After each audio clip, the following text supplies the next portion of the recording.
You know, that day, January 8th, 2011, began like all others. You were both doing the work that you love.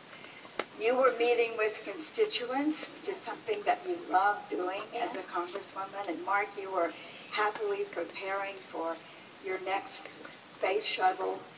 And suddenly, everything that you had planned or expected in your lives was irrevocably changed forever. Yeah, it's amazing. It's amazing how everything can change for any of us in an instant. You know, people don't realize that. I certainly didn't. Yes. And on that Saturday morning, you know, I got this horrible phone call. Gabby's chief of staff.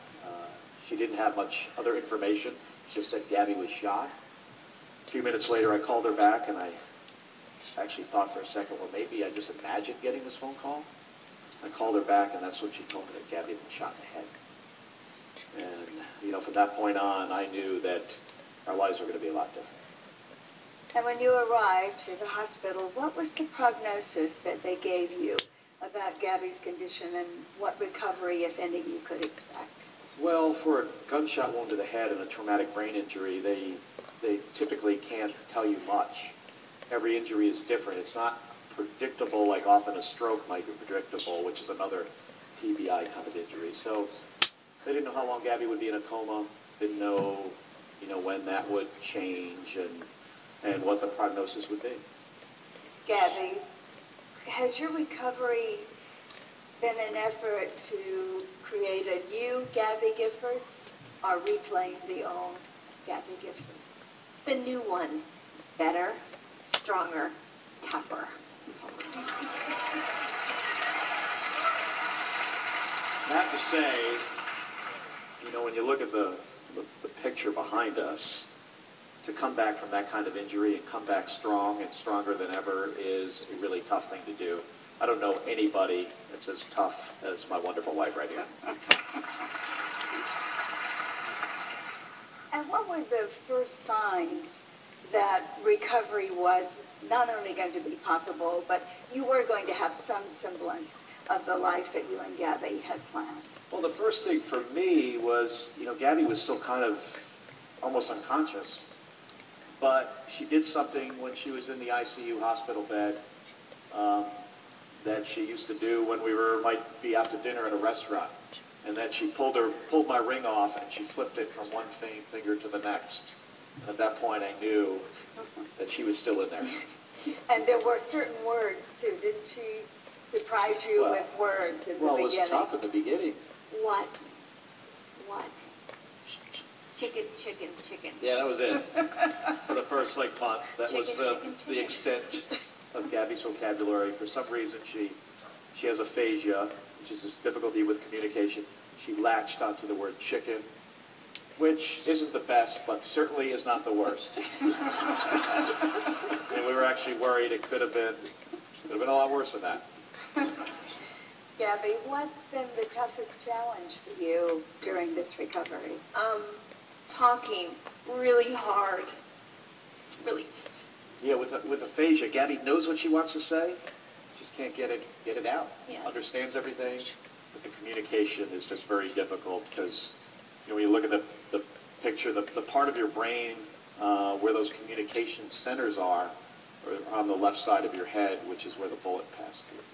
So you have to do a very dangerous thing, speak for your wife. I do.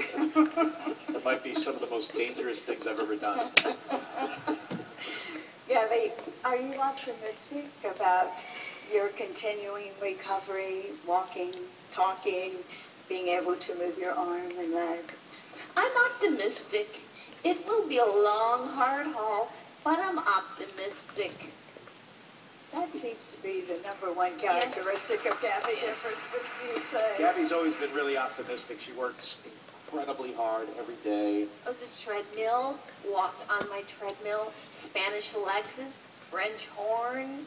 It's only my wife who could be, and if you knew her before she was injured, you could kind of understand this, somebody who could be injured and have such a hard time communicating and meets with a speech therapist, and then about a month ago she says, I want to learn Spanish. Again. Well, you know, let's take a little closer look at the wife, and this was even before you met Gabby Giffords. And she's on a motor scooter there, but it's my understanding that's a very tame image of what Gabby Giffords was like growing up. Yeah, Definitely. she used to race motorcycles. So that's a scooter, but she had a BMW, well, she still has a BMW Yes, motorcycle, yes. which is, Does she ride it? well, it's a Surely. challenge with not being able to move her right arm. But I think with something I know about Velcro, we might be able to get her back on the bike, Velcro her right hand up onto the handlebar, but I have a feeling we might see that picture next, Gabby. But you meet, you're already decided that you're going to dedicate your life to service, going into the military and eventually to become an astronaut. So you meet, what attracts you to Gabby? well, when we met, oddly enough, it was the last time we were in Vancouver. About 10 years ago, we met in Vancouver at the airport on a trip that we were both taking to China. That I would actually, from my background, I would call it a boondoggle. Gabby would, Fact-finding mission. she would call it an important fact-finding mission. She was a state senator at the time, and we met here at the airport before a trip to China. Well, would you describe it as a whirlwind romance? Was it love? We're good friends. Yeah, we were friends for a long time.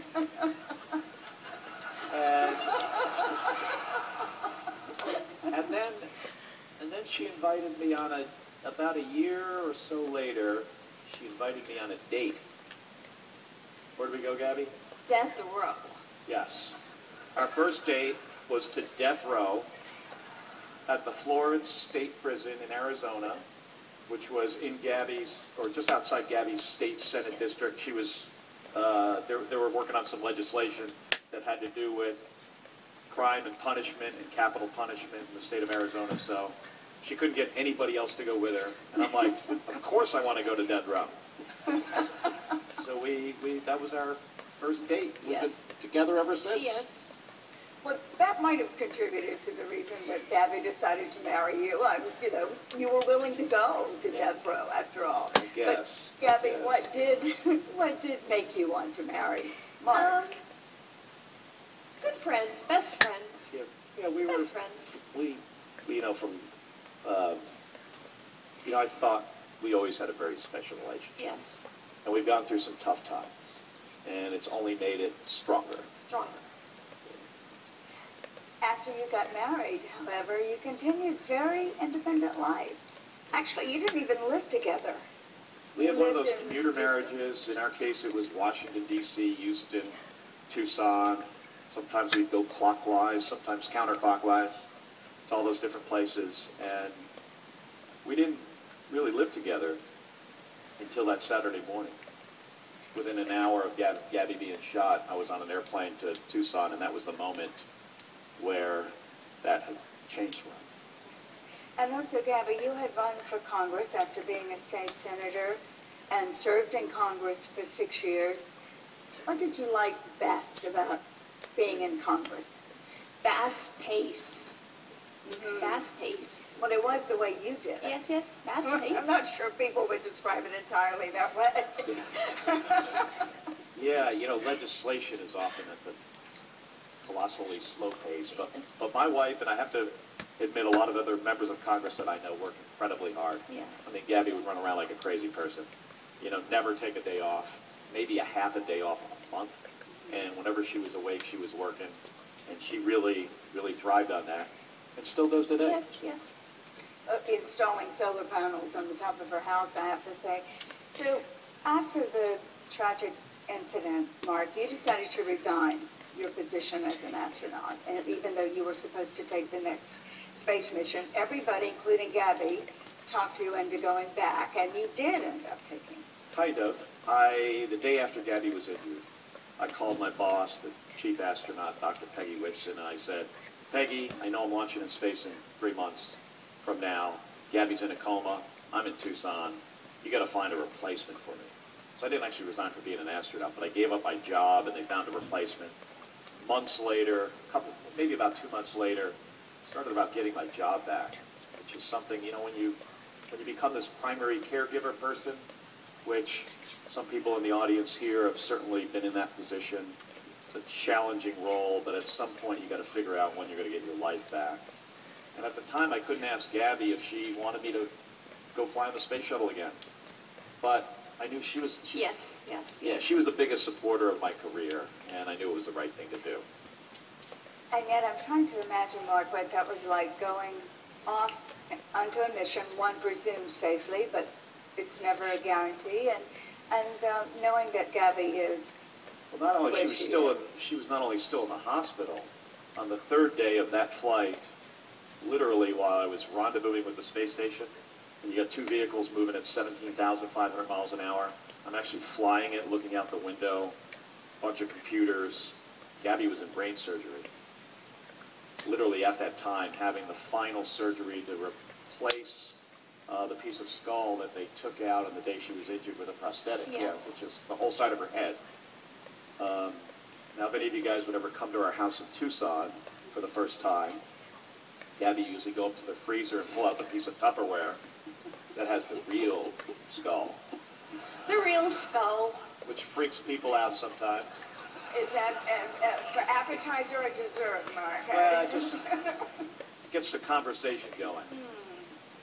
Well, there was a lot of conversation about something you did, Gabby. After Mark's flight, you had to make another step of courage, too, because here was Congress deadlocked again, and you got out of the rehabilitation center, got yourself to Washington, so that you could walk on the floor of the House. I can barely talk about this, so I get emotional, and cast a vote which could have been the deciding vote. The debt ceiling. The debt ceiling. Yeah, we had that vote about 5 months after Gabby was injured, and she made this bold decision to go back. A very controversial vote, but she wanted to be there to have her voice heard one more time. Yes. And after that, resigned and began what has been a very slow and challenging recovery. What's life like day to day? Well, that's Gabby's service dog, Nelson, Nelson. new member of her family. Yes. And we got him from Prison yeah, murder. we have a lot of connections with prisons, apparently. Nelson came from a prison, raised by a murderer in Massachusetts. Really? But he's she did a great job with this dog. Yes. And he's a fabulous service dog. Yes. So, Gabby, what have you learned from your experiences the past few years? What have you learned from Deeper. your relationship? Your relationship Yes. is deeper. It has to be. You're together all the time now, right? Imagine being grateful too, right? Grateful. This is a picture of family and friends gathering, but I love these pictures because they show the Gabby and Mark relationship now. Yes. And you describe it, Gabby, over and over, as deeper Yes. on so many levels, yes? I think when something tragic happens in a family, it can pull people together. This is us watching the space shuttle fly over Tucson, Space Shuttle Endeavour, the one that I was the commander on its last flight, on its final flight on top of an airplane on a 747 on its way to LA. NASA was kind enough to have it fly over Tucson. And of course, the two of you go through these challenges of a slow and difficult recovery. And yet, Gabby, how do you maintain your optimism and positive outlook? I want to make the world a better place.